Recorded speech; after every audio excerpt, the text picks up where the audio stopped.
sumama kayo, makiisa kayo sa panawagan ng taong bayan. Pakinggan ninyo ang boses ng ordinaryong Pilipino na sumisigaw na tama na, wakasan na ang korupsyon na nangyayari sa ating bansa. Ang sabi nila, pag nagsigaw daw tayo ng Marcos resign, ikukulong tayo. Ang sagot ko, tayo ba ang nagnakaw? Sino ang dapat ikulong? Ang magnanakaw. Hindi tayo nag-destabilize ng bansa. Ang tunay na sumisira ng bansa natin ay walang iba kung hindi ang mga politikong magnanakaw.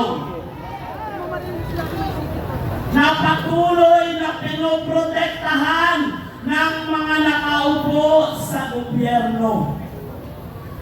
Tandaan po natin, ang ating panawagan ay wakasan ang korupsyon at hindi tayo mapipigilan sumigaw ng Marcos resign!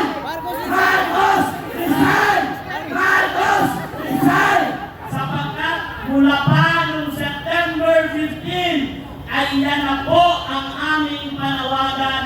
Hanggang ngayon, hindi pa kami umuwi, magdadalawang buwan na. Hindi kami uuwi hanggat walang bumababa. Hindi kami uuwi hanggat walang nakukulong na politikong magnanakaw. Dahil ang mga politikong magnanakaw na yan, wala nang ginawa kundi pahirapan ang katulad nating mga ordinaryong Pilipino. Habang ang mga kamag-anak nila ay wala nang ginawa kundi magpayaman na magpayaman. Kaya ang aking panawagan, sana tuparin ng kasundaluhan at kapulisan ang kanilang sinumpang salaysay na protektahan ang taong bayan at i-preserve ang Constitution. Protect the Filipino people, not to protect the corrupt politicians. Huwag protektahan ang mga magnanakaw na politiko. Pero ito ang challenge ko sa kanila.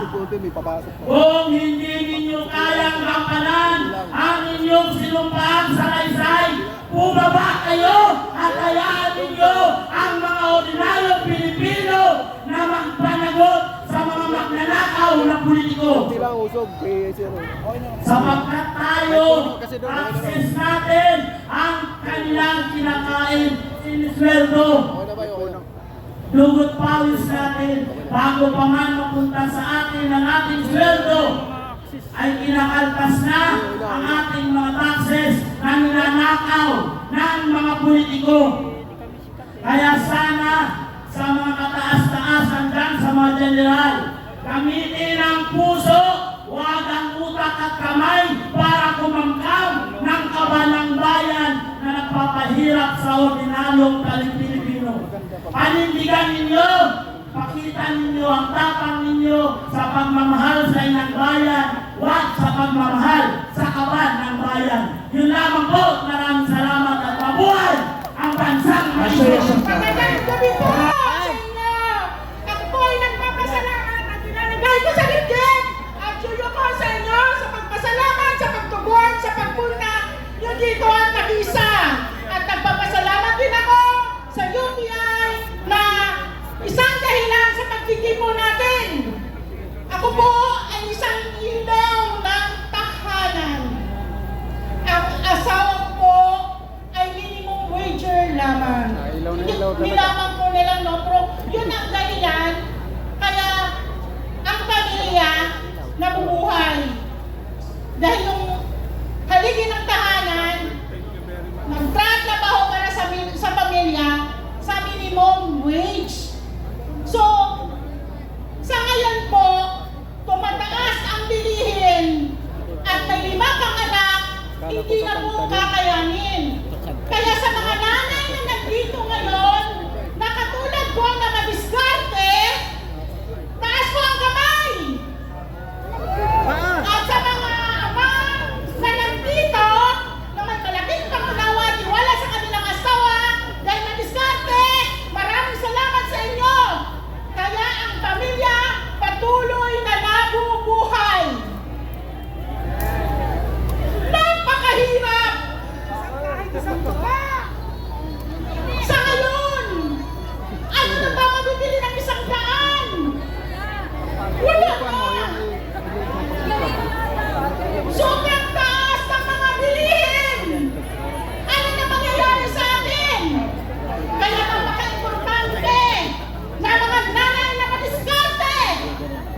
bata?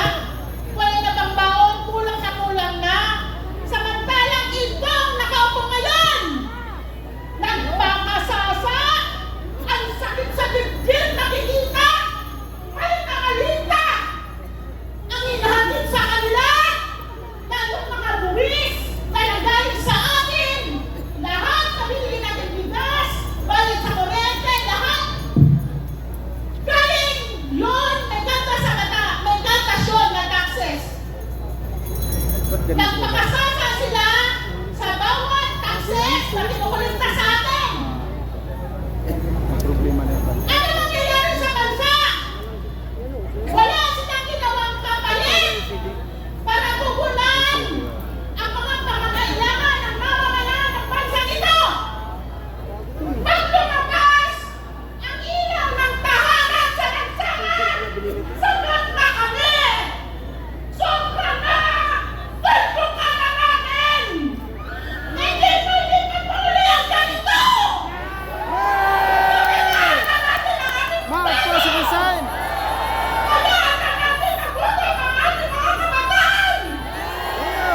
Sa mga kasabahay at ang mga trolls na pagpulol ng insulto at naghahalang ng maling salita kaligaw! Pilipino ka! Pilipino ka! Ang taas na ng GDP ngayon! Tumaas na ng dolyar! Paano abutin ang minimum wages na yan?